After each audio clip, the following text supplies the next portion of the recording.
So in our last presentation, I talked about the idea that general relativity distorts space. Now I'm going to talk about general relativity distorting time, because this is another interesting thing that happens.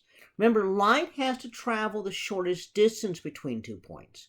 And so in order for that to work, that would mean that it would take longer to go where the gravity is stronger. So that would imply that time runs at a different rate. It runs slower in the presence of high gravity.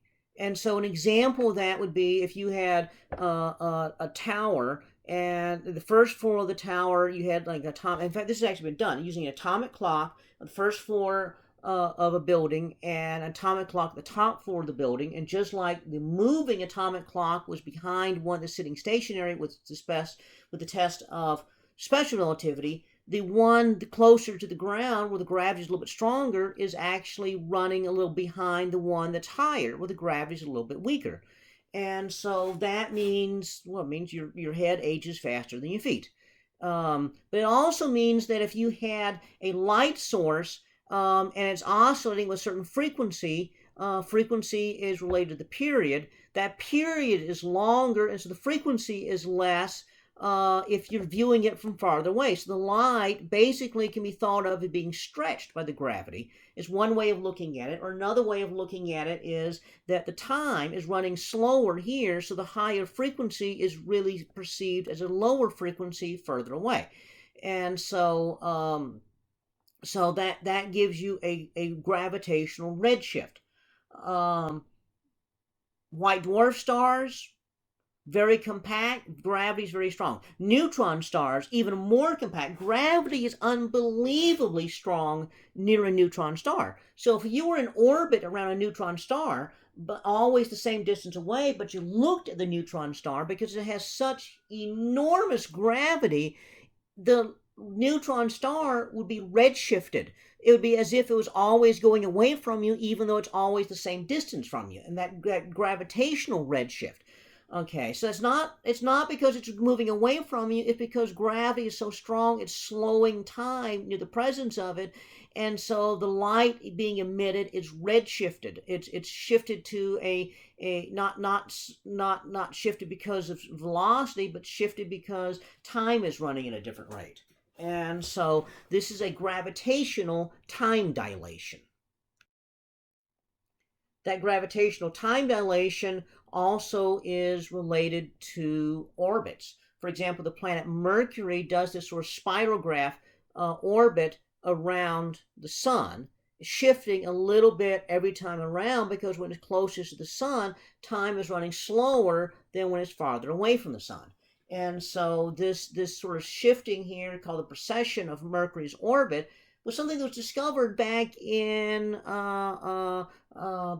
early 1800s, maybe late 1700s, and but definitely by the early 1800s. And astronomers were having a tough time explaining where it came from, because they did not understand anything about gravitational time dilation. And so they were actually suspecting there might be another planet orbiting closer to the sun than Mercury.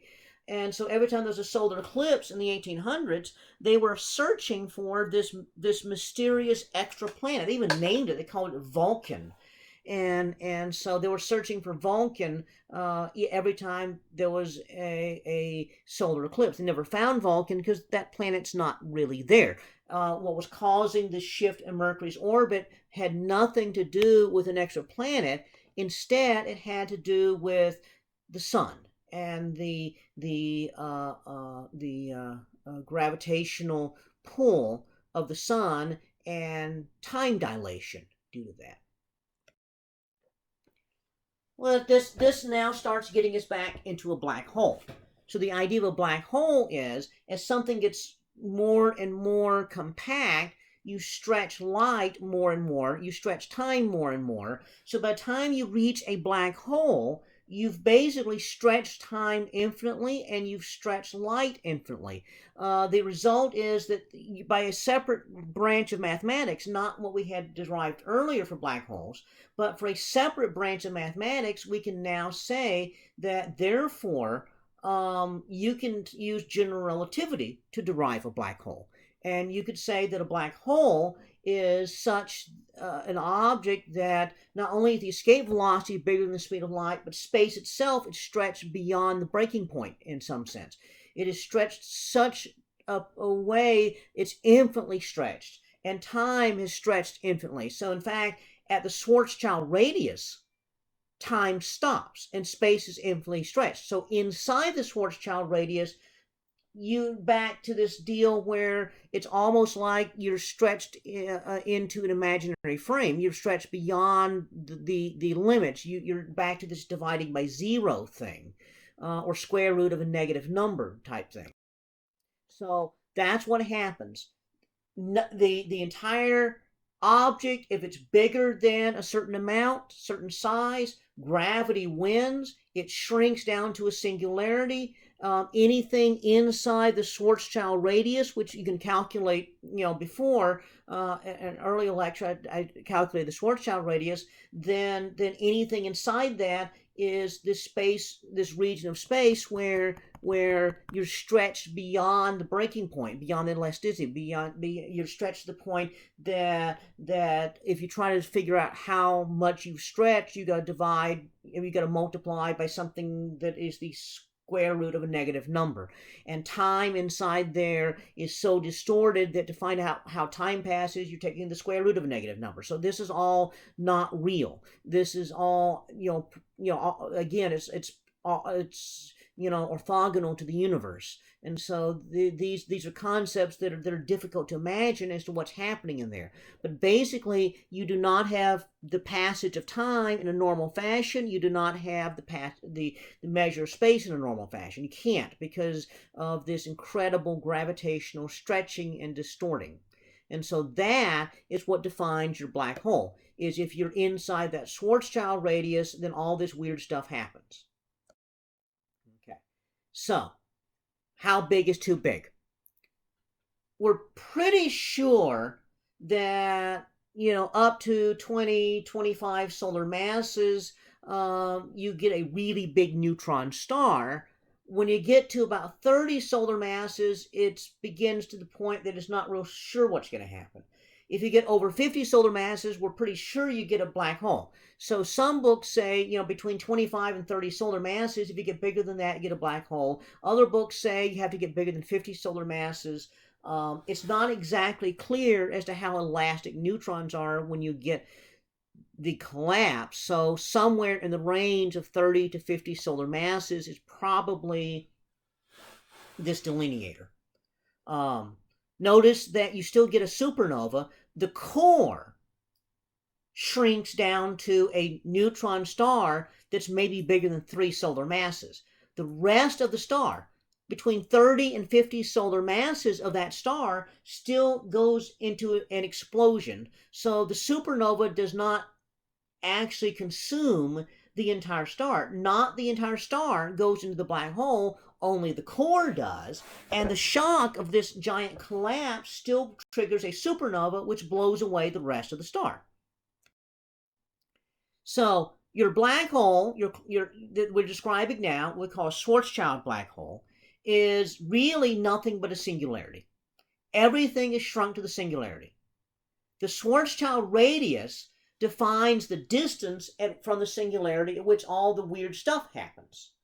Closer than the Schwarzschild radius, then you're basically got space pulled out of the universe. It's no longer the rules of the universe don't apply. Outside the Schwarzschild radius, the rules of the universe apply. All the laws of physics holds, even though they may be slightly modified by general relativity because gravity is really strong out there. Anything that happens inside the Schwarzschild radius can never interact with what's outside the universe.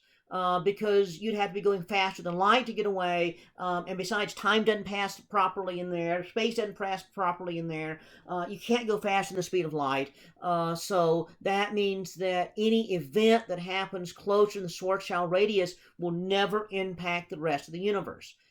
Anything that happens outside the Schwarzschild radius, you can see from outside. So we call that distance the event horizon. There's not really anything at the event horizon. It's just this mathematical construct that we calculate this distance at which anything closer than that, any events do not interact with the universe. So all those weird things about things not operating according to time, things not operating according to space, all the non-causality things that happen, they happen inside the event horizon. In fact, it's almost as if time and space go backwards, or not backwards, but reversed. So outside the event horizon, if you sort of force on something, you can move it from place to place, but you have no option about time. You're always going into the future.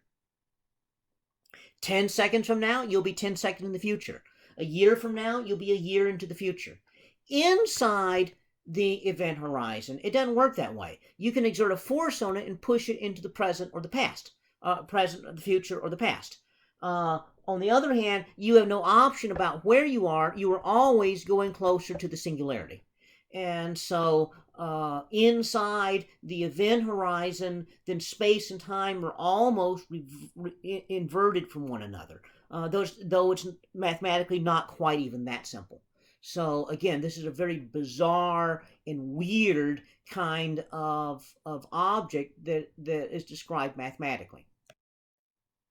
Okay. In fact, even the term black hole was an attempt to explain to some reporters what was being discussed at a conference, and so the person describing it, Eddington, was so exasperated. He said it's almost like a big black hole in the universe that's separate, pulled away from the rest of the universe. And the reporters, oh yeah, I understand what that means. So black hole was the term.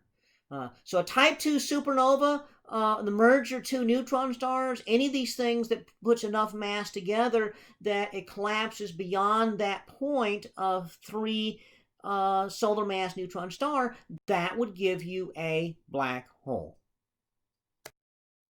And John Wheeler actually was the one that coined the term black hole, and he was the one that came up with this idea that you're trying to explain these things, and the reporters weren't getting it, and so he called it a black. He used it's like a big black hole in the universe, and so that's when the reporters said, "Oh, I understand, black hole," and so that became the term for this object.